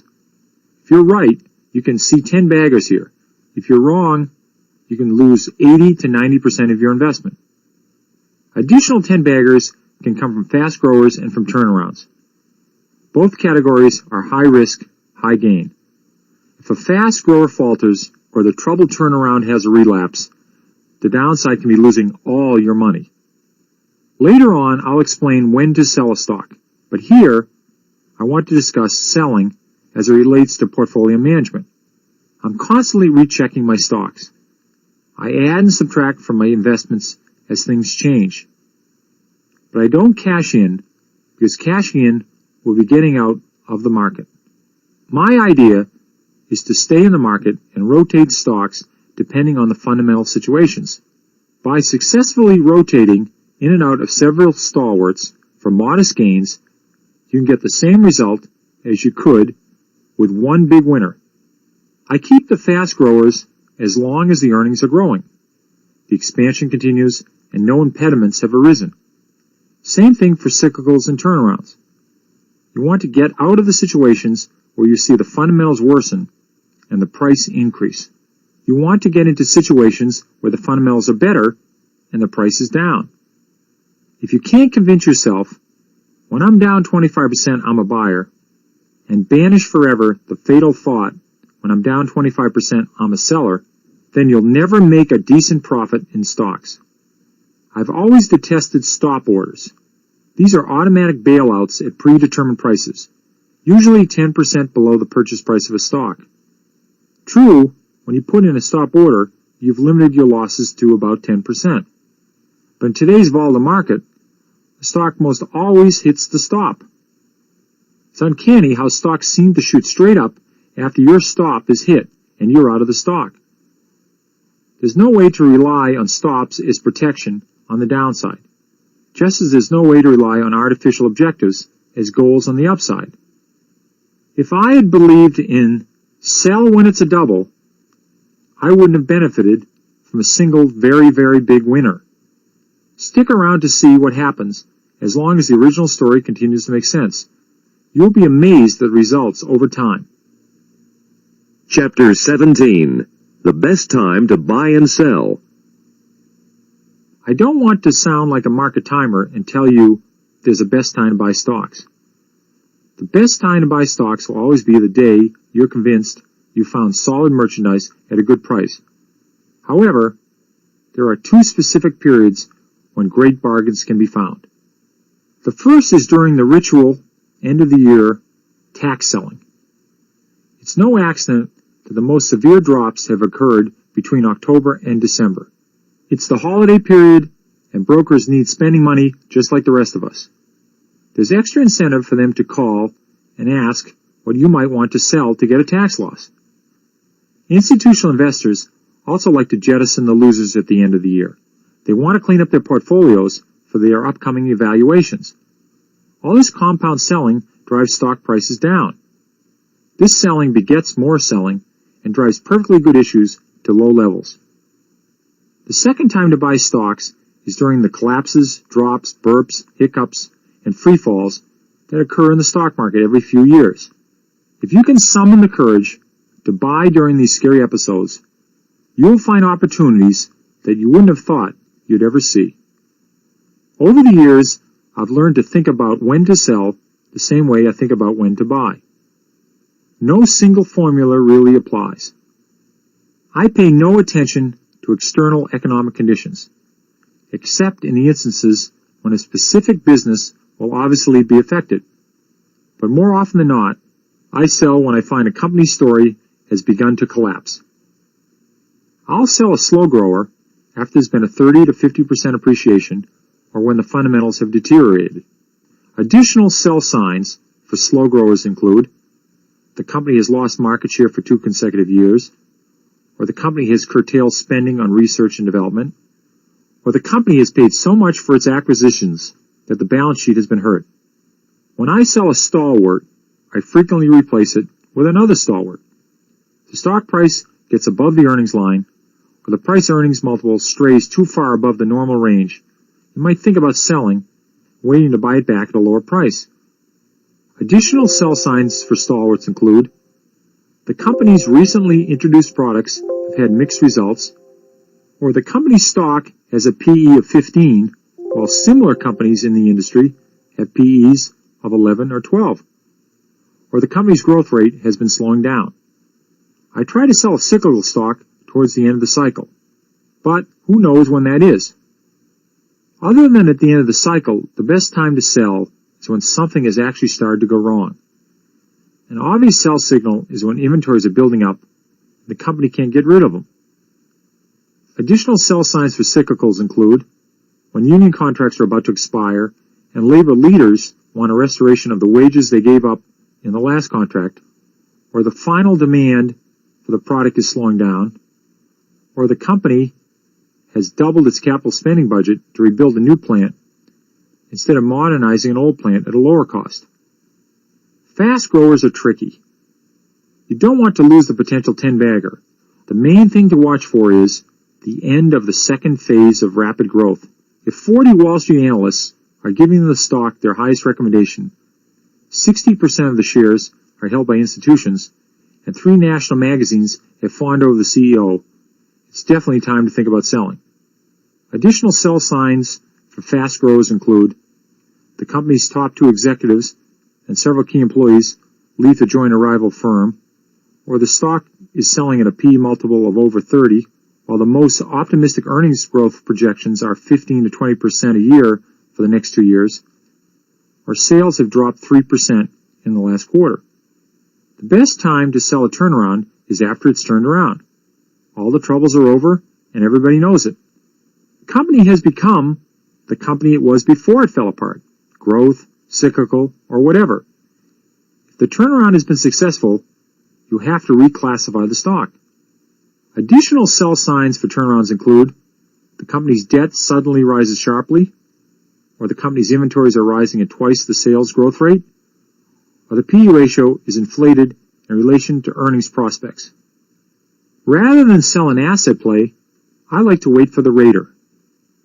You'll want to hold on as long as the company is not on a debt binge and reducing the value of the assets.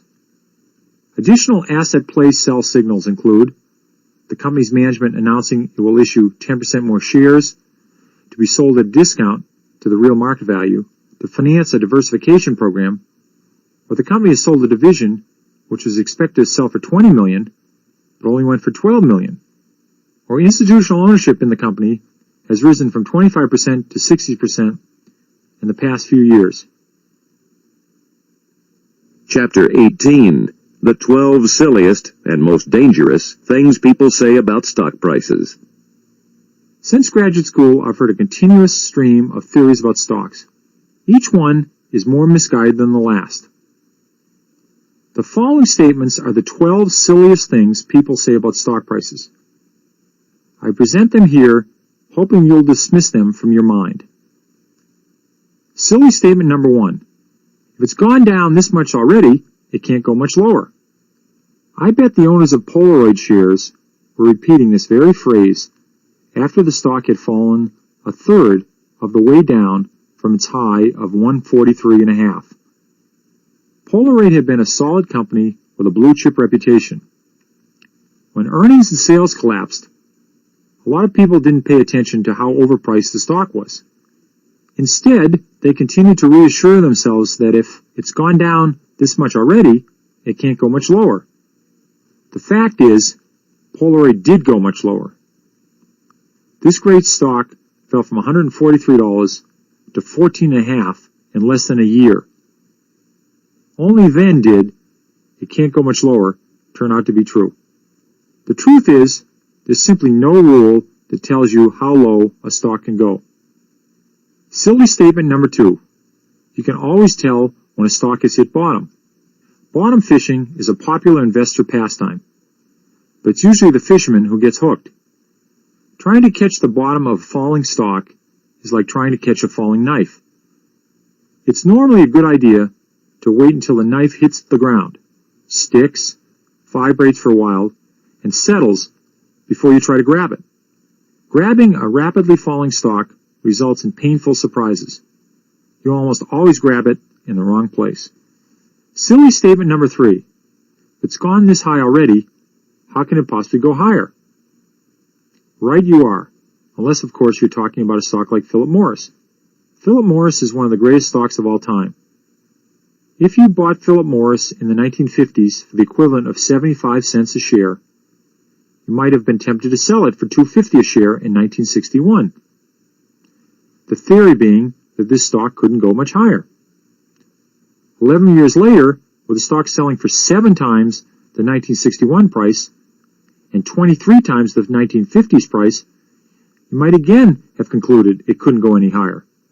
But if you sold it then, you would have missed the next 7-bagger on top of the last 23-bagger. There's no arbitrary limit on how high a stock can go if the story stays good, and the earnings continue to improve, and the fundamentals don't change. Silly statement number 4. It's only $3 a share. What can I lose? How many times have you heard people say this? Maybe you've said it to yourself. You come across some stock that sells for $3 a share, and you're thinking, it's a lot safer than buying a $50 stock. I'd worked in this business for almost 20 years before it finally dawned on me that whether a stock costs $50 a share or $1 a share, if it goes to zero, you lose everything. The point is that a lousy cheap stock is just as risky as a lousy expensive stock. Silly statement number 5. Eventually, they always come back. People said RCA would come back. 65 years passed and it never did. When you consider the thousands of bankrupt companies, the solvent companies that never regain their former prosperity, and companies that get bought out at prices far below their all-time highs, you begin to see the weakness in this argument. Silly statement number 6. It's always darkest before the dawn. It's very human to believe that when things have gotten a little bad, they can't get any worse. For example, people who invested on the basis of freight car deliveries were amazed when business dropped from a peak of over 95,000 units delivered in 1979 to a low less than 45,000 units in 1981. This was the lowest level in 17 years, and nobody imagined it could get worse. However, from 45,000 units, it dropped to 17,500 in 1982 and then to 5,700 in 1983. This was a whopping 90% decline in a once vibrant industry. Sometimes it's always darkest before the dawn. But then again, in the stock market, other times, it's always darkest before pitch black. Silly statement number 7. When it rebounds to $10, I'll sell. Very often, downtrodden stocks never return to the level at which you decided you'd sell. In fact, the minute you say, if it gets back to 10, I'll sell, you've probably doomed the stock to several years of teetering around just below 9.75 before it keels over to 4 on its way down to 1. This painful process may take a decade.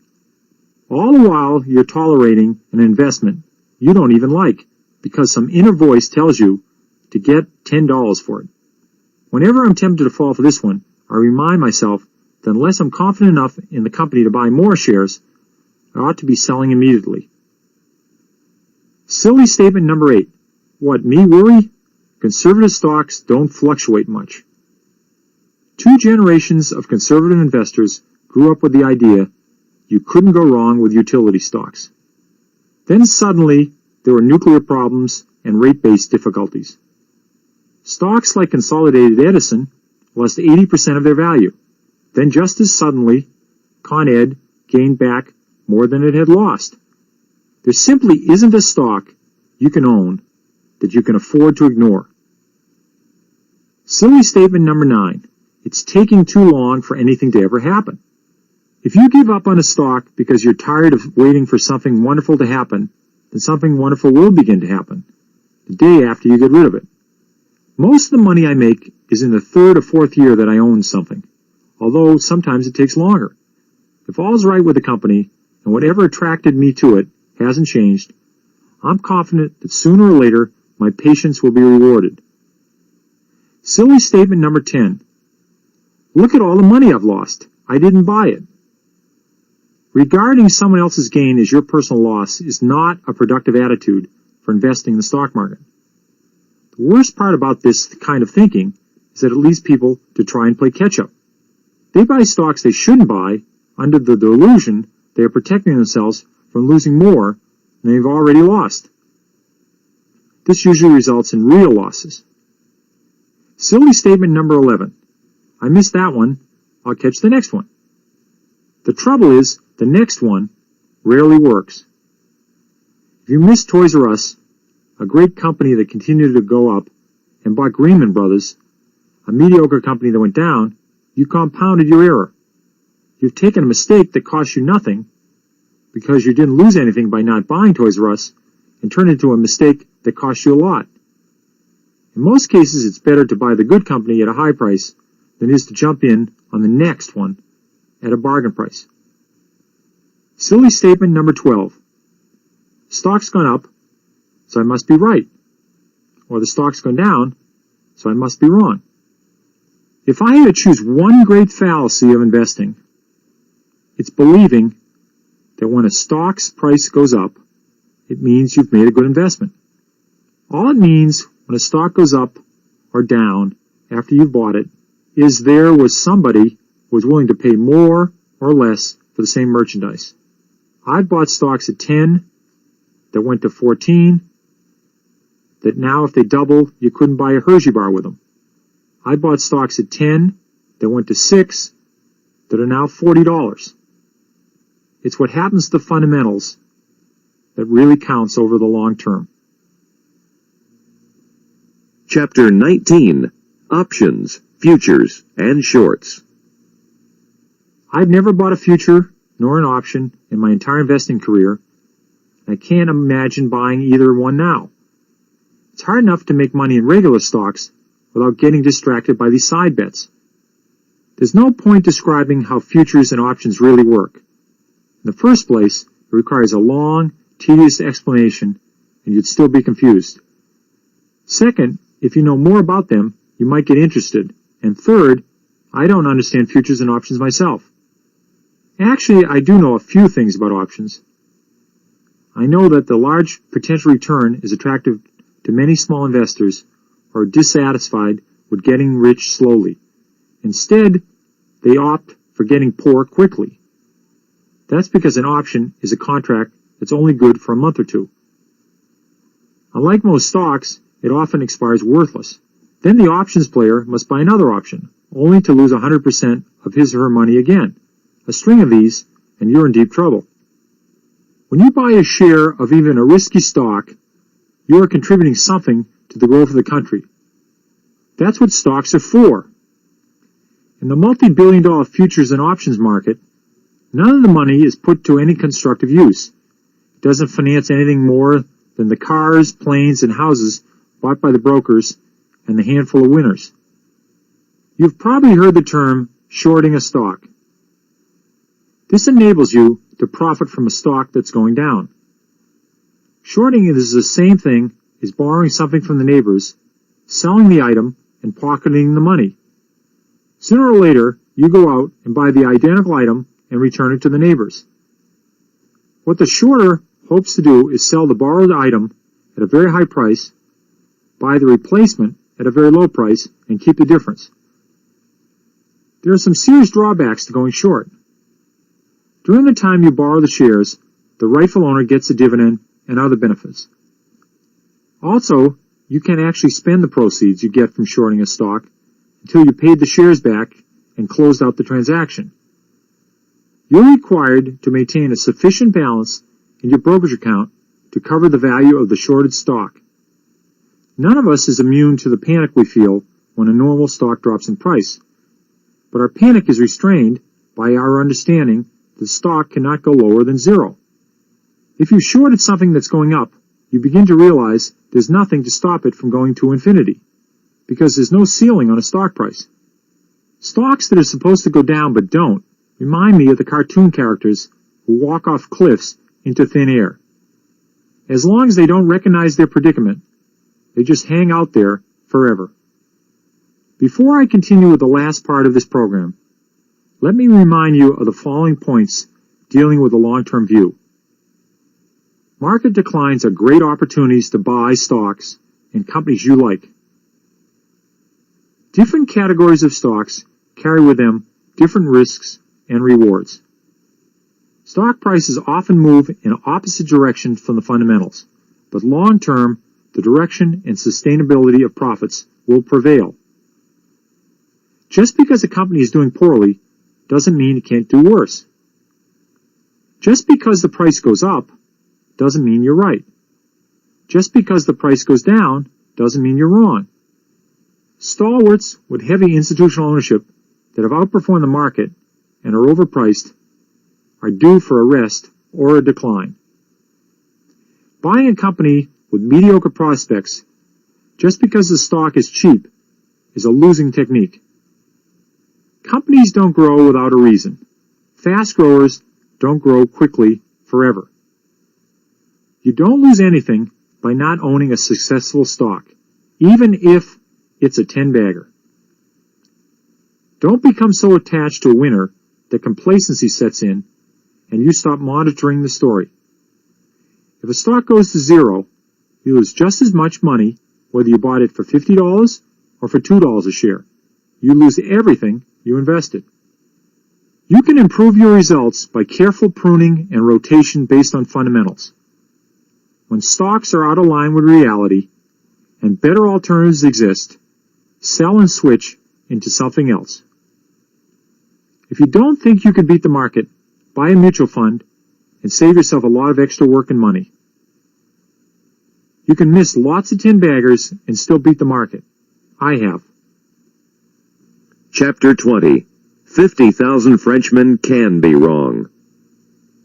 Thinking back over the years, I remember several news events and their effects on the prices of stocks, beginning with President Kennedy's election. I was 16 in 1960, and I had already heard that a Democratic presidency was always bad for stocks. I was surprised that day after the election, the market rose slightly. During the Cuban Missile Crisis, the one and only time America faced the immediate prospect of nuclear war, I feared for myself, my family, and my country. Yet the stock market fell less than 3%. 7 months later, when President Kennedy forced the steel industry to roll back prices, I feared for nothing. But the market had one of its largest declines in history, 7%. I was mystified that the potential of a nuclear holocaust was less terrifying to Wall Street than the president's meddling in the steel business. The great events of the 1970s and the market reactions to them were as follows. Nixon imposes price controls. Market up 3%. Nixon resigns. Market down 1%. Ford's Whip Inflation Now buttons were introduced. Market up 4.6%. IBM wins a big antitrust case. Market up 3.3%. The decade of the 70s was the poorest for stocks since the 1930s, and yet the major one-day changes were all upward on the days just mentioned. The event of most lasting consequence was OPEC's oil embargo of October 19, 1973. This helped to take the market down 16% in 3 months and 39% in 12 months. It's interesting to note that the market did not respond to the significance of the embargo at the time. It actually rose 4 points on that day and climbed an additional 14 points before starting its dramatic fall. This demonstrates that the market, like individual stocks, can move in the opposite direction of the fundamentals over the short term. The 1980s have had more days of exceptional gains and losses than were seen in all the other decades combined. In the big picture, most of them are meaningless. I'd rank the 508-point drop in October 1987 far below the meeting of the economic ministers on September 22, 1985, for its importance to long-term investors. At this conference, the major industrial nations agreed to coordinate economic policy and allow the value of the dollar to decline. After that decision was announced, the general market rose 38% over 6 months. It had an even greater impact on specific companies which benefited from the lower dollar. In my opinion, the breakup of AT&T ranks near the top of the most important developments in the stock market. It affected 2.96 million shareholders and over 1 million employees. The wobble of October 1987 doesn't even rank in my top 3. Lately, I've been hearing that the small investor has no chance in this dangerous environment. I've been hearing that the era of professional management has brought new sophistication and intelligence to the stock market. There are 50,000 stock pickers dominating the show, and like the expression, 50,000 Frenchmen can't be wrong, they can't possibly be wrong. From where I sit, I'd say the 50,000 stock pickers are usually right, but only for the last 20% of a typical move. It's that last 20% that Wall Street studies for, clamors for, and then lines up for, all the while with a sharp eye on the exits. The idea is to make a quick gain and then stampede out the door. Small investors don't have to fight this mob.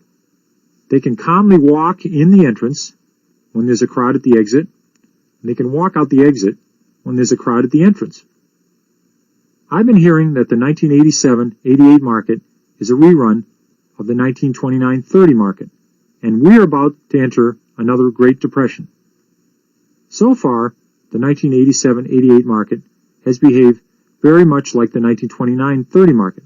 But so what? If we have another depression, it won't be because the stock market crashed, any more than the earlier depression happened because the stock market crashed. In those days, only 1% of Americans owned stocks. The earlier depression was caused by an economic downturn in a country in which 66% of the workforce was in manufacturing, 22% was in farming, and the service sector was only 12%. There was no Social Security, unemployment compensation, pension plans, welfare and Medicare, guaranteed student loans, or government-insured bank accounts. Today, manufacturing represents only 27% of the workforce.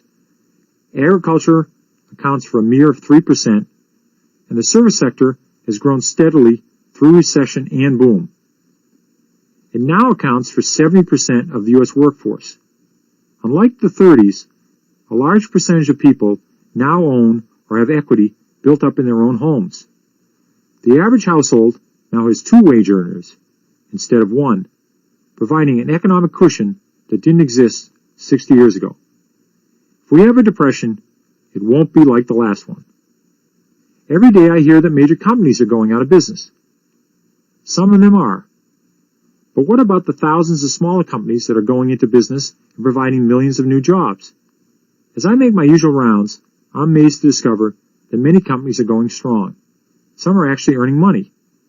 If we've lost all sense of enterprise and our will to work, then who are those people who seem to be stuck in the rush hour?